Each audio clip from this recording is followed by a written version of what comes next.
চলচ্চিত্রে যখন কোনো অভিনেতা বা অভিনেত্রী অভিনয় করে তখন সে কোনো লিখিত বা বাস্তব চরিত্রে অভিনয় করে। এখন এই চরিত্র কোনো ক্ষেত্রে হইতে পারে ভীষণ খারাপ বা কোনো ক্ষেত্রে হইতে পারে কোনো মহান চরিত্র। এখন ওই মহান চরিত্র বা খারাপ চরিত্র অভিনয় করার ফলে ওই চলচ্চিত্রে অভিনেতা বা অভিনেত্রী খারাপ কোনো মানুষ বা মহান কোনো মানুষ হয়ে যায় না। তাদের সফলতা হচ্ছে এতটুকুই যে সে ওই চরিত্রটাকে কত সুন্দরভাবে, কত সাবলীলভাবে উপস্থাপন করতে পারতেছে, পর্দায় তুলে ধরেছে। বঙ্গবন্ধু সিনেমায় নুসরাত ফারিয়া ঠিক তেমনি শেখ হাসিনার চরিত্রে অভিনয় করছে।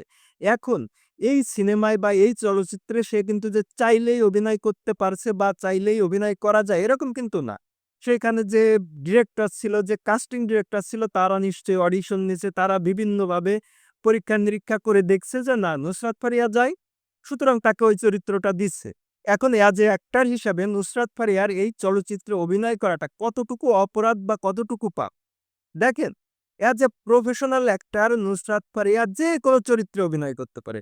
সে কোনো ডাইনি বুড়ির চরিত্রে অভিনয় করতে পারে, আবার কোনো মহান কোনো মহিষী নারীর চরিত্রে অভিনয় করতে পারে।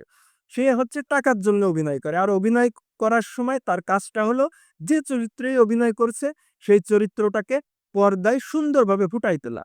সে সেটা যদি না করে থাকে বা সে সেটা যদি করতে ব্যর্থ হয়, এইটা তার অপরাধ হইতে পারে, এইটা তার পাপ হইতে পারে।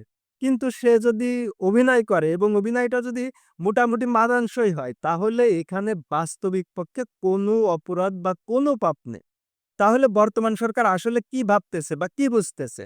দেখেন, আমরা যখন গ্রামে টিভির সামনে অনেক মানুষ জড়ো হয়ে সিনেমা দেখতাম, তখন রওশন জামিন বা রিনা খান টিভির পর্দায় এসে কুটনামি করত, কোনো ঝামেলা করত, কোনো ঝগড়া বাঁধাতো, তখন আমাদের গ্রামের চাষীদের এইরকম একটা ভাব হইতো যে রওশন জামিন বা রিনা খানকে যদি পায় তাহলে চুলের ঝুঁটি ধরে পিঠে ২ ঘা বসায় দিবে। ঠিক অনেক সময় আমরাও হুমায়ুন ফরিদ বা এটিএম শামসুজ্জামান বা রাজীব আহমেদ এদেরকে গালাগাল করে মুখে ফেনা তুলে ফেলতাম। একই কাজ করতেছে আমাদের বর্তমান বিজ্ঞ গভর্নমেন্ট। তারা একটা মেয়ে একটা চরিত্রে অভিনয় করছে, সে একজন প্রফেশনাল আর্টিস্ট, সে একজন প্রফেশনাল অভিনেত্রী। সে একটা চরিত্রে অভিনয় করার কারণে তার নামে মামলা হইছে। সেই মামলার কারণে তাকে বিদেশ যেতে দেয়া হয়নি। তাকে এয়ারপোর্ট থেকে ধরে এনে ডিবি অফিসে রাখা হইছে। তারপরে তাকে জেলে পাঠায় দেয়া হইছে।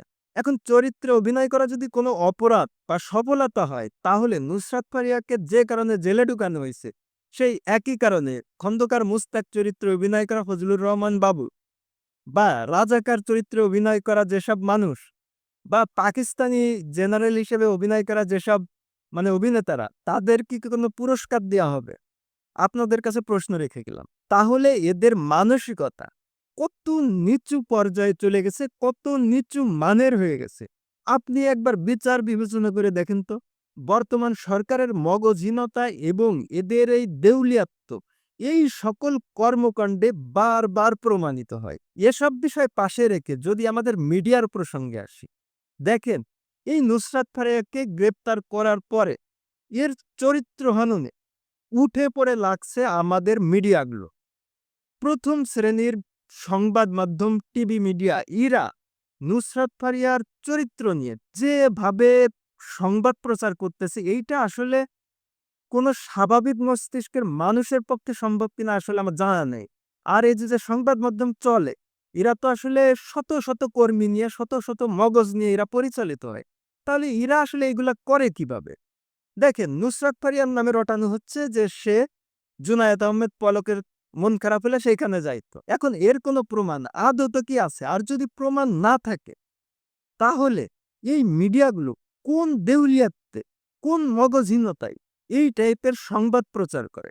সবশেষ একটা কথা বলতে চাই, নুসরাত ফারিয়া শুধুমাত্র একটা চরিত্রে অভিনয় করার জন্য যদি তাকে আজ জেলে যেতে হয়, রাজনৈতিক প্রতিহিংসার শিকার হইতে হয়, ভবিষ্যতে সে যদি কোনো রাজনৈতিক দলে যোগ দেয় এবং এই মানুষগুলোর বিরুদ্ধে দাঁড়ায়, তাহলে দেখবেন যে এই নুসরাত ফারিয়ার যে রূপ, যে গুণ, এর ভিতরে যে নেতৃত্ব বোধটুক আছে, নেতৃত্বের যে চিহ্নটুক আছে, তা কিন্তু এই বর্তমান সরকারের নাই। আর এদেরকে এই নুসরাত ফারিয়া একাই একদিন হয়তো রুখে দিতে পারবে। নুসরাত ফারিয়াকে এক কোণে রাখলে, আর সেই দিন এদের সবগুলাকে এক কোণে রাখলে নুসরাত ফারিয়া তখন এগোই থাকবে।